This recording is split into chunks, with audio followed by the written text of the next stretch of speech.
Bonjour. Kombo na ngai oyo batu bayebeli nga to pe bafani na nga bayebeli nga mingi eza mama Mungala. Me kombo ya ndako eza Sara Tifunzi Kabala. Oza Mungala? Naza Mungala po naza Congolais. Naza Muchoko Karoundé. Oza Muchoko Karoundé. Muchoko za ya kote na commune na partie nini ya RDC. Eza na ngambo ya Bandundu, précisément na Kaemba. Karoundé naza Karoundé ya Katanga. Ouais, biso vraiment qui c'est pas trop dur mais beaucoup que ça la makasi pour biso toza ba empereur. Donc toza ba coutumier même pas ceux qui tozongi ici Congo na royaume. Donc naza reine. Naza reine on a bimi na royaume ya Pire. La Pire. Lunda. Empire Lunda. Ah, donc normalement ceux qui te sont dans le royaume. Nazarène. Nakozalate Nazarène. Non, ok. Nazarène.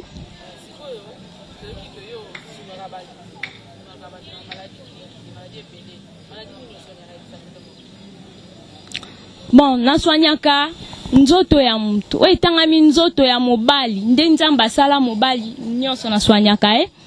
Oye tangami peke nzoto ya mwasi naswanyaka yango. Tobandina na mtu liboma na kotraite litoi na kotraite lisuzolo munoko wana na mtu. Soki toye na monteur ya mobali mutu te me monteur ya mobali pe na traitaka yango na pesi yango vakumu esengezwa azongeli pe makambu na nyonso bien na traitaka pe na libumu toza na problème hernie toza na kyste toza na myome toza na amibe na traitaka yango kaka même libumu soki oza na ba mari de nuit to ba femme de nuit na traitaka yango soki ba ataki na mbaso eza na ne bandelo ye na kokanga yango te soki ekomi na pota ya makasi pote kosila me esengaka nini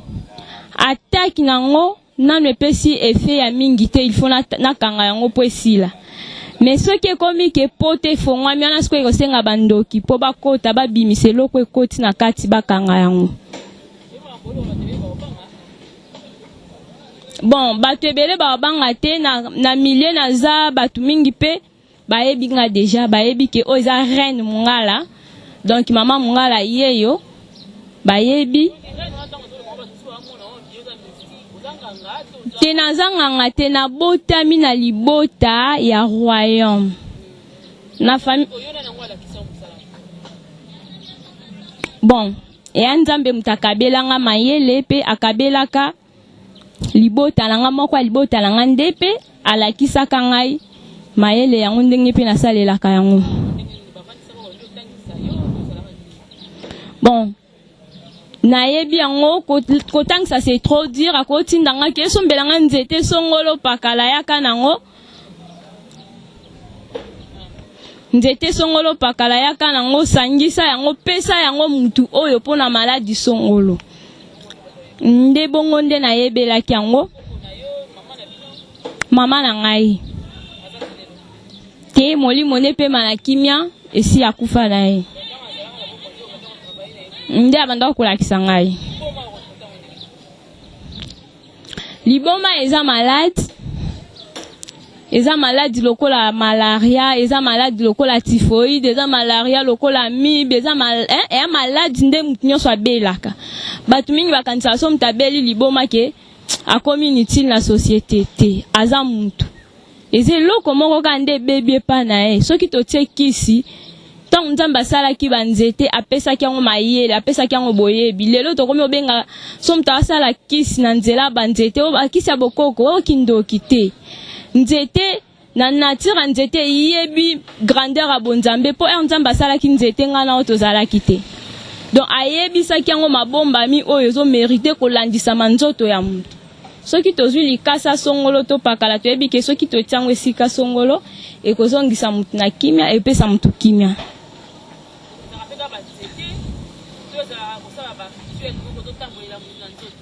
Même pas.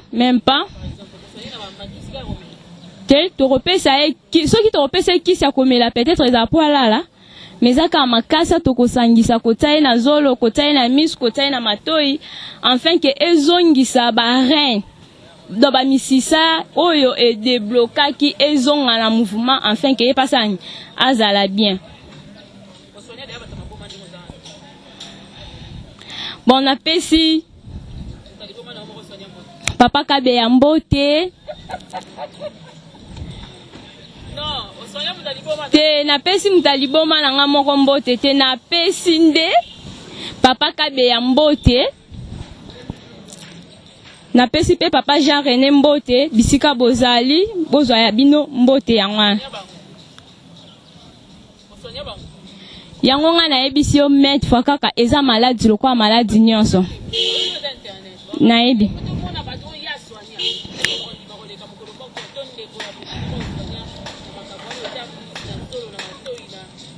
Bon, peut-être eza toute première fois au monde ngai, peut-être batba mon ngai. Nazana batu ebele na traitaka na mal donc sorte nyonso malade nga atangi bazali o bakoki opesa ba témoignage bazali.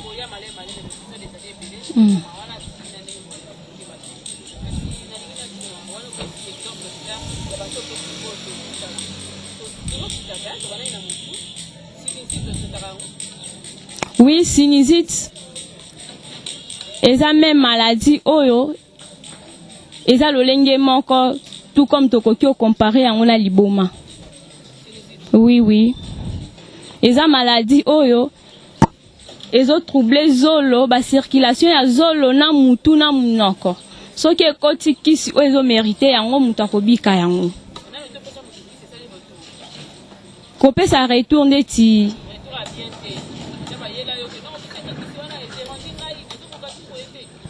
bon na parcours nangana na kutena mamba bongo te peut-être lobi to lobi kune kokyo ya mena souhaité te pour le moment na kutena mamba bongo te. Misu na kati ya misu soki lisu na ekoki ozwa choc e botelo mo ya pembe bobenga likola bobenga ngoni na ko traiter yango ezonga normal soki pe oza na vie de loin te na kotao bakisi okoma omona musika olongo lunette obwaki lunette ozongi normal. Bon koyoka te wana eza problème nanga te oyo nga na traita na kati ya litoyi eza nini na traitaka bapi bato babimisa batofina to ba akotuta na bien nde bazala telo mona litoyi ezoyoka lisusu te wana na kobongisa eloko esali ke eyoka susu te mutu azwi kimia na mnoko na traitaka mine soki oza na carie dentaire ezala etoboka déjà ezala non etoboka te soki oye ozwa kimia.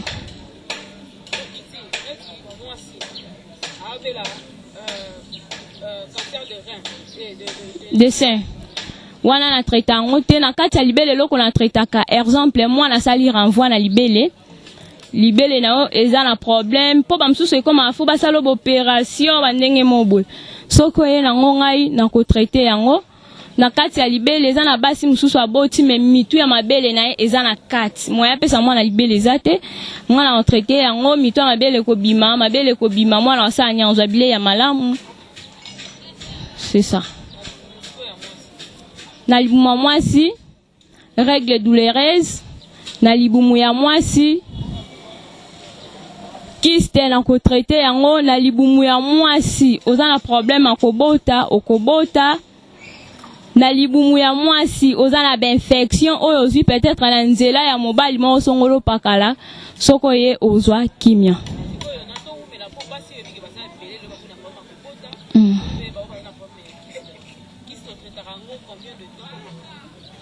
Kiste na traitango pendant 5 jours oyo kimia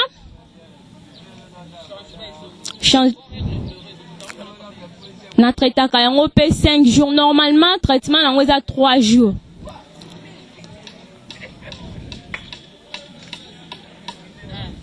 Normalement eza 3 jours.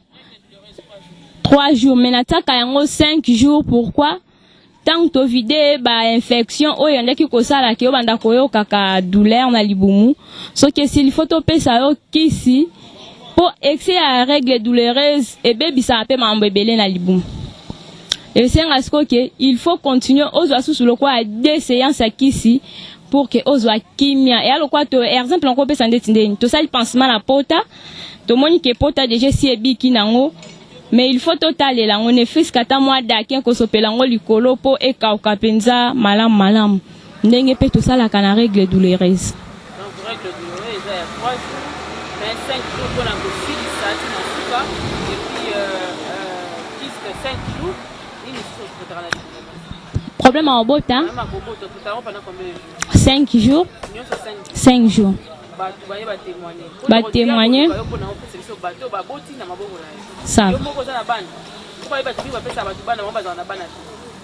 bazala na bana te poigne te ceux qui na bali na obota vraiment na on mbala bien ya bogar ya à part bogar ya qualité ya makanisi ya malamu wa ebe bonde la moi si pe ko accepter caprice ya moi si so ayeba langa na za maman bana oui hôpital ga ça hôpital maman bon bani to to mi bani olobi ozo ça bango ça veut dire quoi donc yo so beti pena moko aya yo so beti ka moko lembi bien so monika kama tempel bosono boya no kwa kwei ngai sko na zongi ça vraiment ozonga normal mobile ya ba garçon so ba onga beta 5 kuna makasite o malade mobile ya solo il faut au comati esika moi so lembi la biso pena ke papa na lembi to suka a yo mo pe mon ke te na travailler mingi pona lelo na suka wana ndoza mbali ya solo mais so travailler ko beta to le kenga beta mi balé na beta 3 makofi wa mobali te limbisanga pona terme no mbali mais wa mobali to malade so ye na traiter aux zonga normal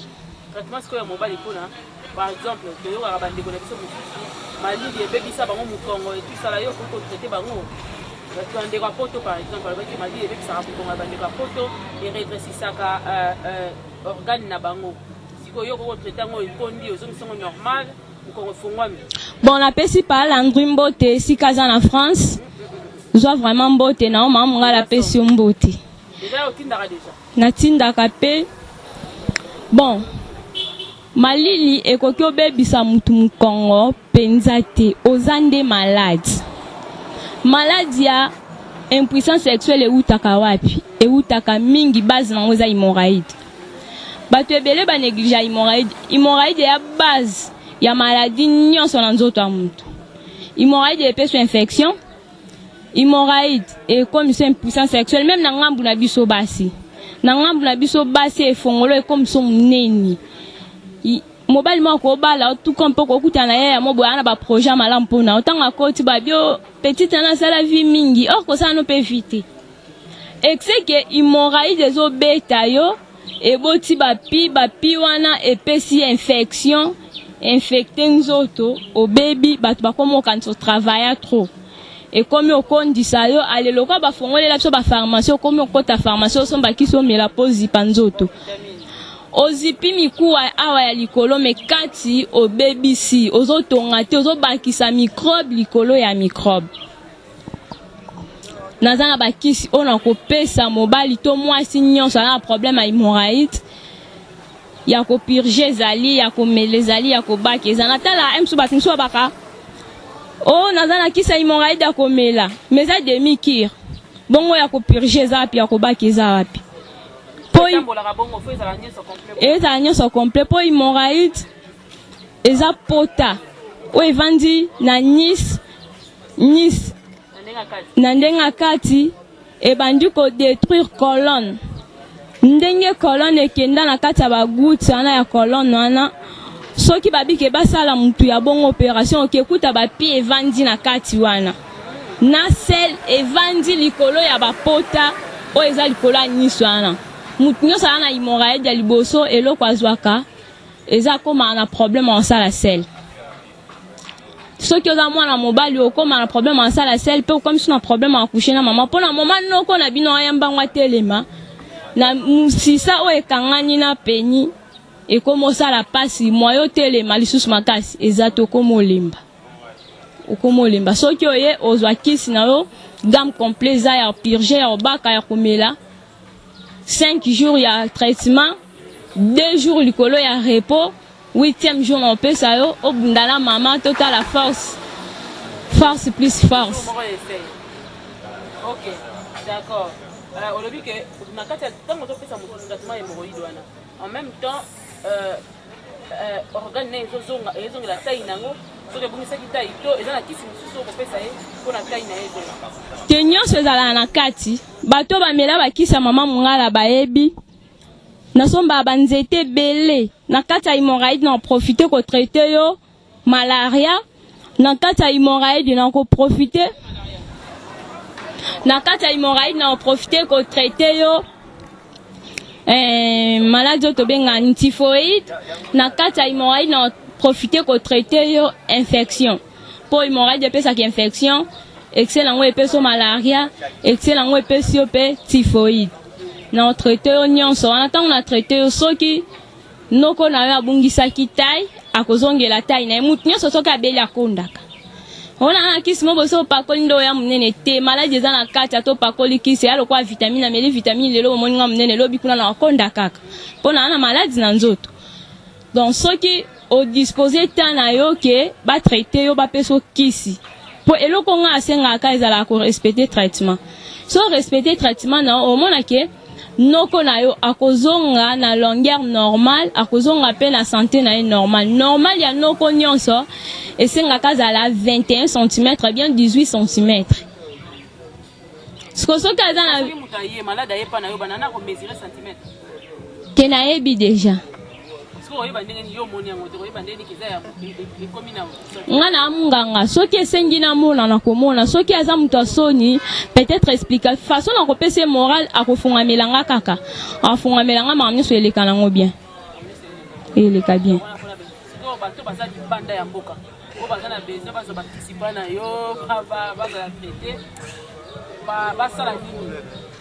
bon ba o baza libanda mboka soki balingi bamona nga po bazala traité ya liboso bakozwa contact na yo ya mibale ya leader na nga Eminado ponga na za mwana mama Eminado na mwana mama Eminado malgré ba savoir na nga mena na papa na nga na pe na mama na nga Eminado et moi comme papa ya moi zongi mama donc votre numéro est allé afficher na ba numéro ba kopesa bino o bokobenga donc c'est un peu ça koyo pour la base il faut pas benga okaka po wazani mama la dini oyo bosali koloba oko koloba pe pesi biso mot de la fin. Oui na traitaka pe lisusu mpese na traitaka pe rat ya mikolo to pe ya bana mike yango wana ona bosana ki koloba même ba femme de nuit ndeko ba femme de nuit même aucun hôpital une église au nom de Jésus ça va pour ma bolongo nyonso efuka maliboso nzambe mais ba femme de nuit to ba mari de nuit eza malade et a maladie moko biso mom to invoka ngo nan to benga ka ba mari de nuit to benga ba femme de nuit pona ko kimisa yango pe esenga kaka biso moko na kisi oyo nzambe apesi biso na nzela banzete ya liboso za lokwa bande ko na biso mibali pe ya basi to invoka bango comment ozwi ba film ya prono tie na téléphone na yo na moment ozotala bongo za na mwasi te ozobenga nani ou bien olali na sentiment mo bo meli masanga to blo mo makasi aussi so melango olali na mbeto za yo moko noko na bina tele mitango noko atele mo olali na susi wana na makanisi na yo obenga nani koyo ezele ko ezali esprit yo ko traiter ba onde nyonso onzamba asalela biso na mokili ya liboso nzamba bina pesi bino bokonza watambola likolo na nyonso botambola likolo ba nyoka ya mai ya nyonso kondimano kaka pe atie banzete oyo ebikisaka exemple oza banzete mususu ko tumbango na ndaku na etindi bandoki nyonso quartier ba ina po ba moni ko beti bango déjà makasi est-ce que nzete wana tango ozi otumbi yango bakisi nini na kati ya nzete na eloko te nzambe asala de nyonso donc banzete akimisa bamari de nuit na bafemme de nuit ezalaka déjà soki oye okozwa lobi ezaka likambo ya koyeba connaissance kaka te wana bamelaka kisi te mpona bamari de nuit bamelaka kisi te basokolaka mpe kisi te me banzete ezali eza na makambo esengaka kosalama mpo bakokima na bango.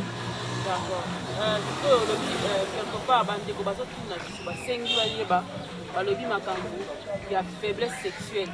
faut basala ndenge nini mpona faiblesse sexuelle base nango yango na baki moraide ya base ya maladie ebele na nzoto ya moto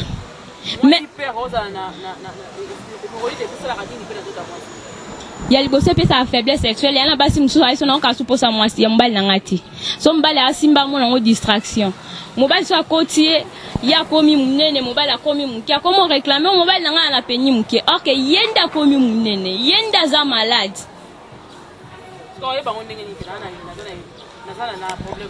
mwasi oyo aza na hémorroïde oyo epesi da faiblesse sexuelle liboso ayoka posa ya mwasi ya mobali te ya mibale akobanda komona présence ya baperte blanche liboso na ye ebele ezala sokolima ya malili ezongisa mwasi ye même soki asokola anda pressenti ndeti mutu mo alinga réglé andamona kaka nzoto na ye eza kaka monene eza yafungola mai ekangi esu te so olingo réglé omona ndeni après 2 ou 3 jours pour régler omona ndeni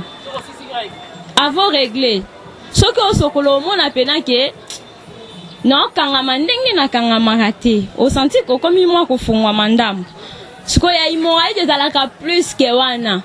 donc okomi mai okomi makambo nyonso ya malamu te ezala nango hémorroïde ezala nango elo mosusu te baswanyaka yango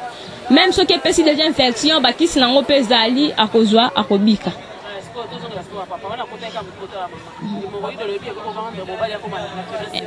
erendre ye mpe mataka ekufa erendre ye mpe peni na ye sani ekunda erendre ye mpe akoma incapable même ya korefléchir bien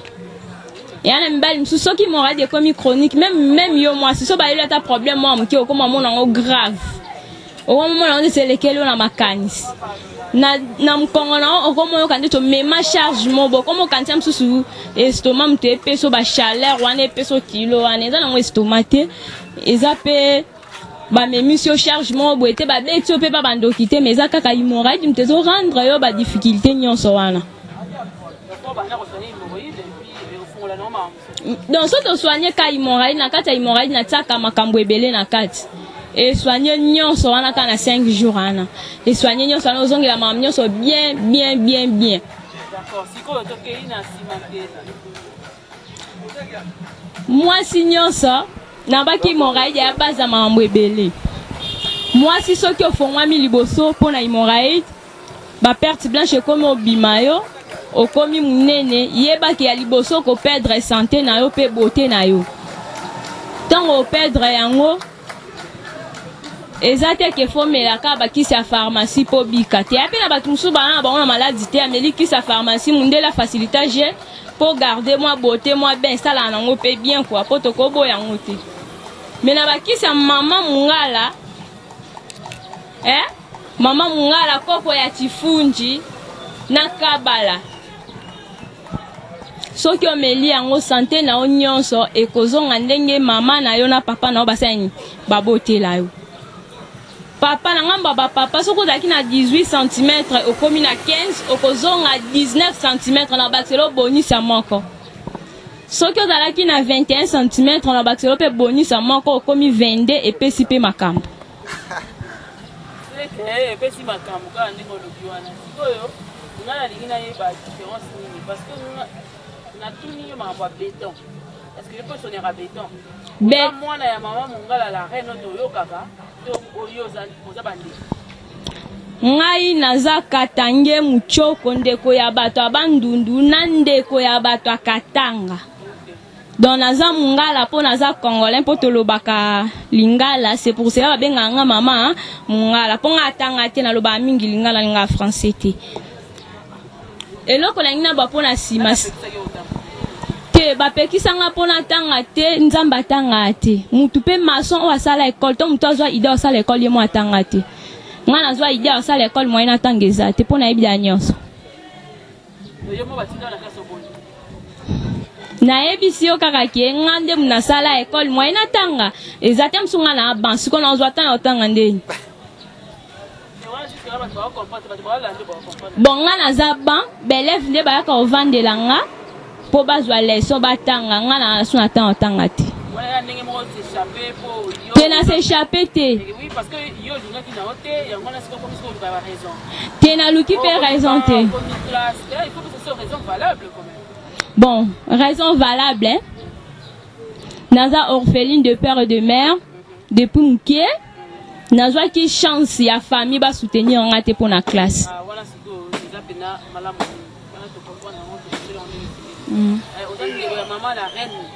po aza congolais naza ndeko na ye napesi ye mbote nga naza mama mungala ye nde aza mama la reine mwana ya mungala nga mama mungala te akoki ozala mwana nga te ngai nde mama mungala nga na mama mungala te nauta mpe pa na ye te nga nauta pa mama na nga mafika bindana o mari son âme repose en paix nauta pa na ye aformanga kitoko soki mpe bakabelako te yaka bakoma okabela o soki ozalaka na pouvoir ya langue te yana bato ebele nzambe asala bango mabungisa pouvoir ya langue soki oye na ozongisela yo yango eya mpe na bato ebele babungisa pouvoir ya misu nzambe asala eloko nyonso na nzoto ya moto nzambe asala yango na pouvoir nango soki mpe pouvoir nango ebunga yaka na ozongisela yango oyo ezalaki malamu mpona nga koloba yango wana ezonga lese ntango omeli bakisi na nga yo moko okoremarke nini eza malamu mpa na ona nini eza malamu te nde opesa témoignage bon numéro ya téléphone na biso eza 089 36 15 887 liloba suki ezaka napesi bino nyonso mbote napesi cameraman na biso oyo azwi biso baimage mbote mingi tolova fort napesi bana bandali mbote artiste noa apesi mpe pula boti mbote nayebi ke ntango na obima osalanga makambo mpo taka ye aza makambo napesi mpe journaliste na biso mbote en tout cas vraiment nzambe apambola yo bisou encore